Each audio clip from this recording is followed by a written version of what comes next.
The church was established going back. The early version of this church was in the early 1900s, around 1907, somewhere in there. Met north of town, about 10 miles, and was called the County Line Church of Christ.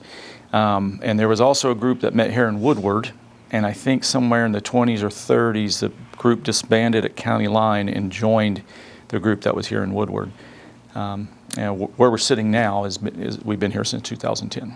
There were two families that were instrumental in that. There was the Cobalt family and the Jividin family. And so, and actually the Jividin family has some deep roots in the Church of Christ, are well known. The Cobalt family here is really big, as you probably know. And anyway, when they moved out here to this area, they founded that County Line Church of Christ. So that's kind of where we recognized the beginning, was under their leadership. Of course, a lot of people will track the historical events through, the buildings and everything, but probably more important than that were the different mergers that took place. We had the mergers I mentioned between County Line and the early Woodward Church of Christ. For some reason that I don't fully know, there eventually were two Churches of Christ here in town. One was at Hillcrest, and the other established at 5th in Oklahoma in the late 40s. And those churches, weren't together. I don't know what kind of differences they had. Eventually, the one at Hillcrest moved to Rolling Hills, the Rolling Hills district. And I'm not sure exactly when. I apologize, but maybe if I had to guess, it was sometime in the 70s. They eventually merged back together, which was really a big event, and I think represented a lot of unity between them. And they wanted to merge together and just have one Church of Christ here in town. So I think that was pretty significant. I will say that another thing that's unique about this church and its historical impact has to do with its involvement in missions. It has been very involved in mission work in South Africa, and it might have even had a big role in founding a school there.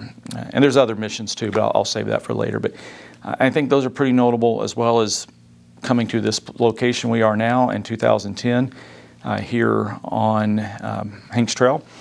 And I think that has allowed the congregation to grow and use it. We use this building for lots of purposes here in the community. I think it's best known for its cooperation and helping and partnering with other organizations here in town. We do a lot with Care Portal, which is a benevolence program in town. We do a little bit with the Ministerial Alliance.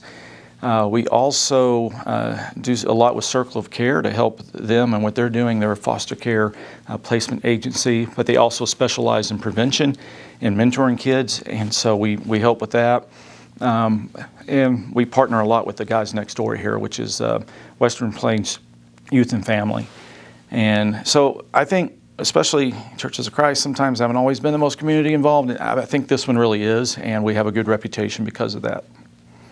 So it was probably in the 80s, so late 80s. I was looking at the numbers, and it looks like at one time it might have even been peaking around 350 people that were in Sunday attendance.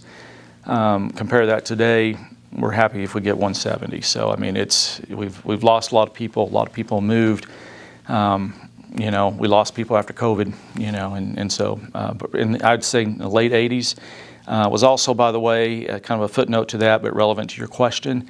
There were about 600 kids coming to Vacation Bible School in those days, so it was a massive thing. And I should mention one other thing, because I should have mentioned this earlier. They had what's called the Joy Bus Ministry, and so they would, every Sunday, these buses would go and pick up kids and bring them to Bible class. And they would actually teach a lesson on the bus on the way and sing songs. And so that was really kind of the height of the congregation, mainly because of its investment in the kids here in town. So we have a lot of plans. For going forward, our vision statement is followers of Christ, authentically sharing God's love, compassion, and truth with all people. So everything we do, we're trying to plug in to that vision. And one of the things we're always doing is we're trying to increase our involvement in missions. At this point, this congregation gives over 20% of its budget to outside missions, and I think that's very unique. I've never been in a church that that did that. And so our involvement, really our big plans have to do with continuing to go to Honduras. where we work with a ministry there called Breaking Chains, Honduras, and then continuing to support the South African Bible College. And we got people just got back from there. We're going to that place every other year. We're going to Honduras every other year. In the community, one of the things we're wanting to do, one of our future plans, is to establish another site of worship away from this building. Not because there's anything wrong with the building, but because we feel like, this building where it's located attracts a certain demographic. And there are other people that we'd like to reach and be involved with in this community. And so we want to be on the other side of town somewhere, not a new building necessarily, but just a place where we gather. And then I think another big thing we're wanting to do is really increase our outreach to Spanish-speaking people. There's a good Spanish-speaking group out in Shattuck, the Shattuck Church of Christ, which this church helped establish, and we support that work. And so we're really going to look to them to kind of guide us in that process. But we would like to eventually start a Spanish-speaking church, whether that's here in this building or whether that's over across somewhere else in town.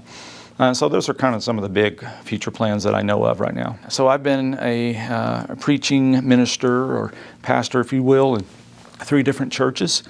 And this is by far the best one that I've been in. It's the most mission focused, it's the most community focused, it's got a very unified leadership. It's been a real blessing for us to be here, and and I'm not just saying that because of the camera. I'm saying that because it's really true. And my family has been blessed to be here. And I want to say, on a personal note, I have 2 kids and one that's in Oklahoma State, so 3 total. But 3 kids that have gone through or going through the youth group here, and it has been a tremendous place of lives being changed. And so we give glory to God for that and for all of this. But it's been exciting to see all that.